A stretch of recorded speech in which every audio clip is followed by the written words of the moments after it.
Hi everyone, it's Rachel back with the Shades of Orange, and today I'm here to bring you another one of those great if you like this, you should read that. This specifically is going to be a fantasy edition, and I've done several of these videos before, so I'm going to have them linked in the cards and description box if you want even more recommendations. I'm going to attempt to put the more popular book first, but if you haven't read that one but you've read the second, these recommendations should go in either direction, so definitely one way or another. I'm hoping to get some more books on your TBR. These, of course, are books that I really enjoy and hope that you will as well, so let's get started. First, I want to recommend a book for those of you that love Founderside by Robert Jackson Bennett. And this is a story that follows a thief who at the beginning of the story steals an object that turns out to have some special or magical abilities to it. And the story involves specifically a magic system that is very iconic. And so if you're looking for another fantasy book with a similar magic system, I want to recommend The Bone Shard Daughter by Andrea Stewart. And in this story, we follow a character, or rather multiple characters, but primarily we follow the perspective of Lynn, who is the daughter of the Emperor, and she has lost her memory and is trying to piece things back together. There's also a character in Founderside that has lost their memory, and so you have that comparison there.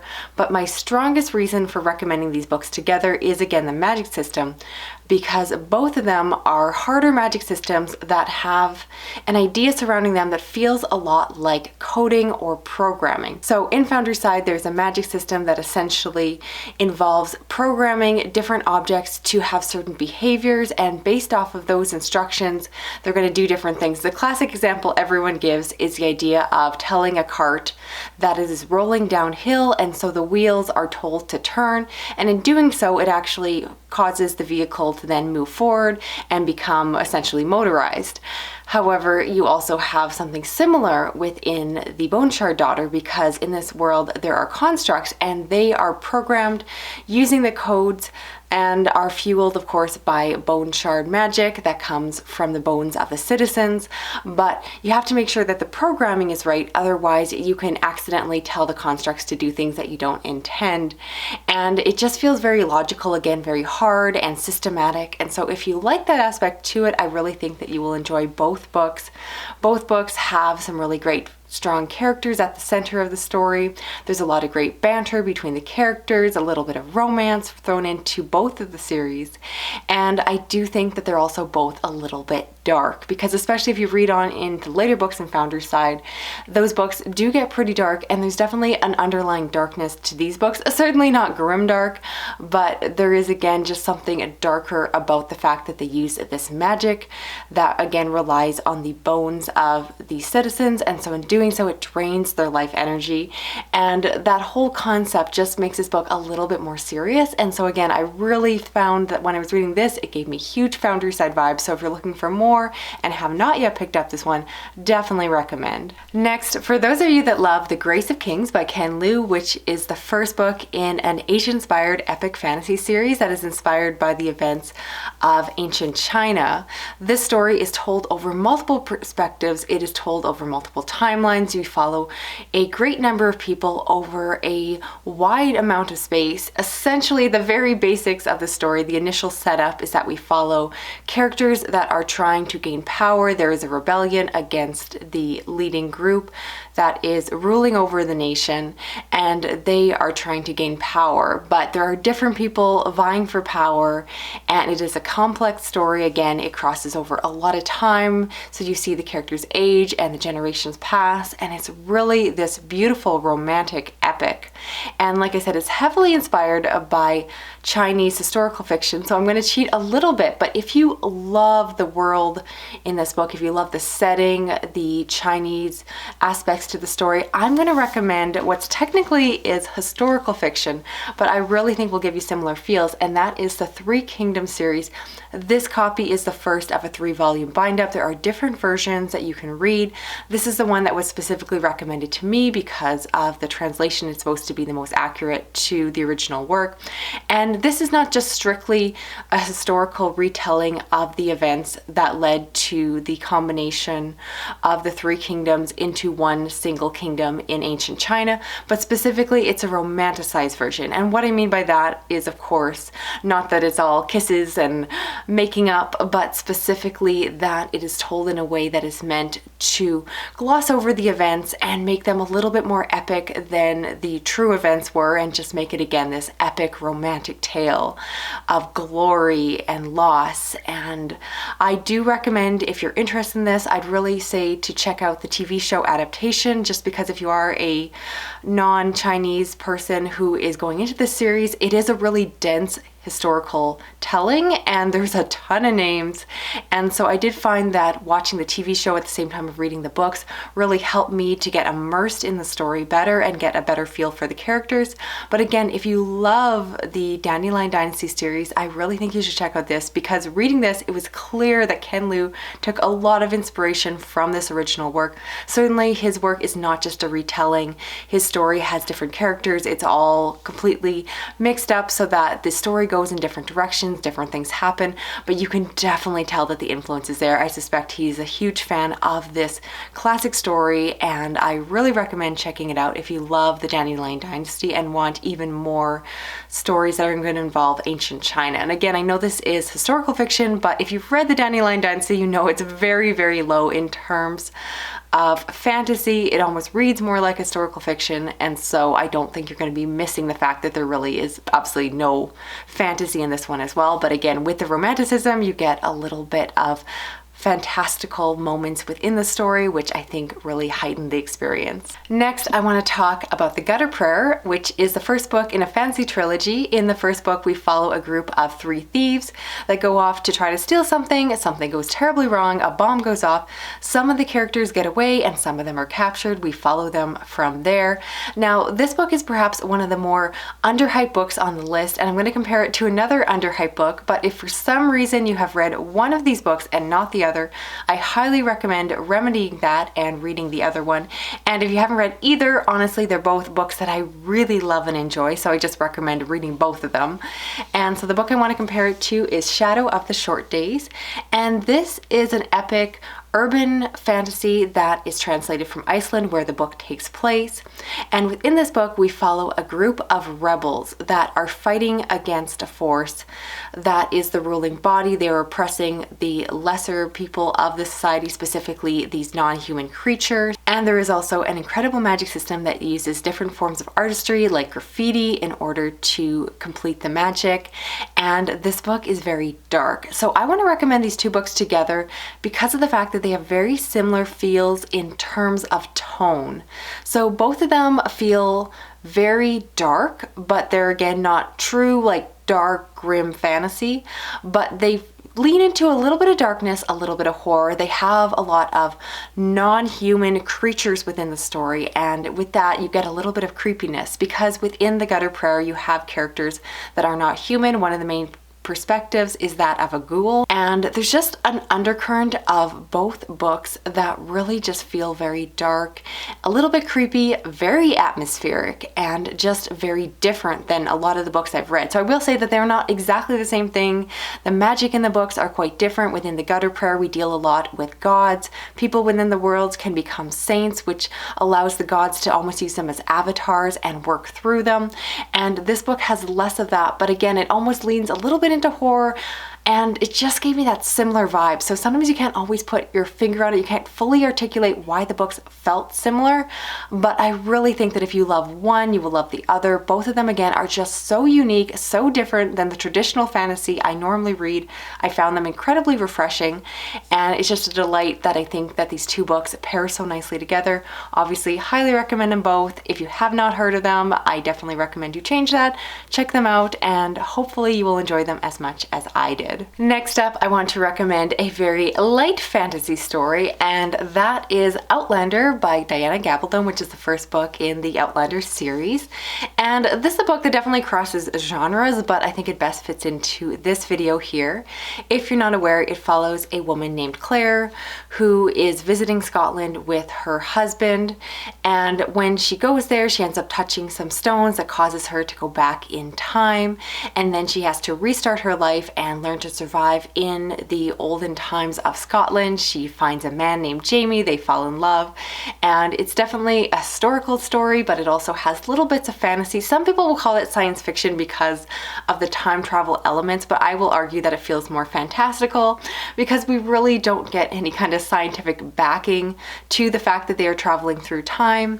And so if you're looking for a historical fiction story with very, very light elements of fantasy, a lot of focus on romance, I would recommend picking up The Clan of the Cave Bear, which is the first book in a, again, historical fiction series, but it has slight elements of fantasy because within the story there is some mysticism. If you're not familiar, this story is set during prehistoric times. In the first book, we follow a young woman who is out, lost, and abandoned from her clan, and she's picked up by another clan, and we follow her as she is raised by these other people. And throughout the story, or specifically the later series books, she goes off and meets different clan members of different groups. She gets to explore different parts of this prehistoric world, and the story moves from there. Now, I want to recommend these books together because I think a lot of people pick up the Outlander series because they love the romance between Claire and Jamie. And I will say that if you stick around for the second book in this other series, there is a romance that starts in book 2, and it definitely gave me similar vibes. It was very intense, very much will they, won't they. It was claustrophobic and intense, lots of steamy scenes in both of these book series. So again, if you're looking for that, you will find it. If you don't like it, these series may not be for you. And I will say that both series do have some questionable dealings with consent, just given the time period. They lean into being more historically accurate rather than taking our modern sense of consent, and so that is addressed in both books. But definitely there are some questionable moments with content warnings for sexual assault, so keep that in mind. But these stories are very addictive, and for me, what I loved most about both the stories is the fact that I think that they are very immersive, and you get a lot of world building. So these are books that I pick up when I need to escape into another world, when I want to be distracted and be transported somewhere else, and I really do recommend them. With The Cave of the Clan Bear, I personally recommend stopping after the third book. I treat it like a trilogy because I did find that the later books were not as strong, and with Outlander you kind of have to decide how far you want to go because there's a lot of books and different people will argue when the books do or do not drop off in quality. But if you like the Outlander series, I really think you should give this other one a try because they definitely gave me very similar vibes. You also have a strong female character at the center of both stories, which I loved, and both characters have training or experience in healing, so very much similar themes running through both books, and again, highly recommend them. I think if you love one, you will very likely really enjoy the other. Next, I want to recommend a pairing for those of you that love The Emperor's Soul by Brandon Sanderson, which is a fantasy novella that follows a young thief who is captured and forced to try to recreate the soul of an emperor who has died. She knows that this type of forging is impossible, but she continues on with her work in order to try to survive.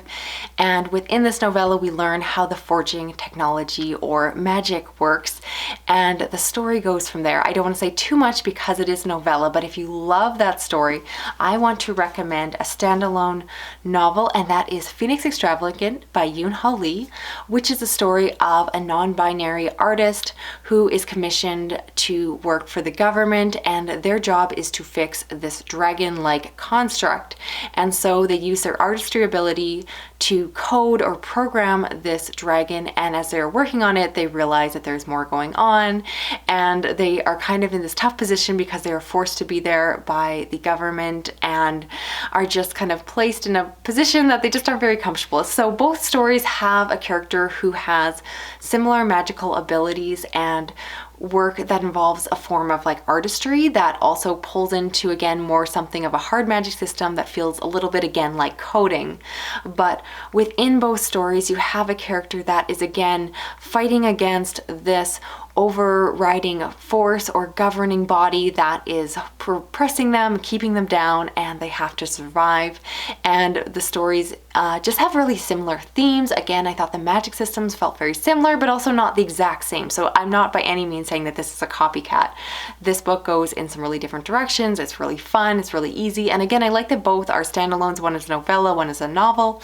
But compared to a lot of other books I'm recommending on this list, I'm not forcing you to read multiple books that are over 500 pages. Instead, these books are just really easy to fly through. And again, I think if you're looking for something a little bit different, I think that The Emperor's Soul is perhaps a little bit more traditional, and this one is a little bit more fresh, a little bit more diverse in terms of some of the representation within the story. You have a lot of different characters of different genders and sexualities, but regardless, I think you're going to get similar feel, similar atmosphere, and a really fun experience with either book. So highly recommend. I enjoy them both. So if you haven't read one, please go and remedy that as well. And finally, I want to recommend a book for those of you that love The Name of the Wind by Patrick Rothfuss. And this is a story of a man who is telling his story in an inn, and the story is told over 3 days, so each book is supposed to mirror one of those days. And this is a story that's told in chronicle form, very classically telling these other people the story of his life, how he got to be known as the King Killer and get to where he is today. And the book that I want to recommend is technically a cheat for this video because it's not actually fantasy, but instead is science fiction, but it is sci-fantasy, and I'm going to argue that it is going to most appeal to those of you that already read fantasy. So if you love The Name of the Wind, I would recommend checking out Empire of Silence, the first book in the Sun Eater series. And this is a story that is set in space. It's set in a future where humans have moved away from Earth and are living on other planets. And we follow a young man who is looking back on his life now as, of course, an older man. He has written down a story and is telling it as, again, a chronicle of how he became known as the Sun Eater, how his life progressed, and all the incredible things that happened to him along the way. Now, you can probably tell from the format or setup of the story why I'm comparing them, because again, they're both this chronicle narrative, this first person perspective, where we get to hear, I went here, I did that, and follow this long epic journey. Again, technically this book is science fiction, but while it has elements of futuristic technology, it makes references to those things, it's not focused on the hard science behind the technology, and instead it's much more character driven, it's much more of that epic tale.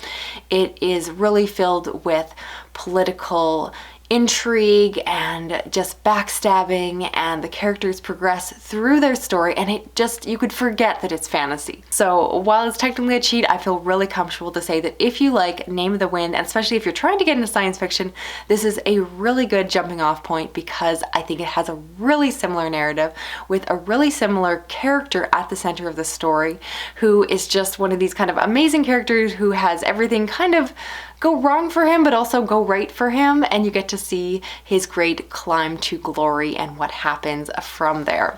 So definitely recommend those two together. So that's it for this video here. I would love to hear of the books that I talked about. Which ones are you planning on checking out for yourself? And I'd also love to hear if you have different pairings for me, because you can disagree. You can say that those books have nothing to do with each other. And if you have a better recommendation, I'd love to hear it down below. If you're new to my channel, please consider subscribing. I do read a lot of fantasy as well as science fiction, horror, and thrillers. And you can still help me out by giving this video a thumbs up, sharing it around online, dropping a comment, even if it's just a little emoji like a dragon, and if you hit that little notification bell, you'll never miss another video from me. Thanks so much for watching. I'll talk to you again soon. Okay, bye-bye.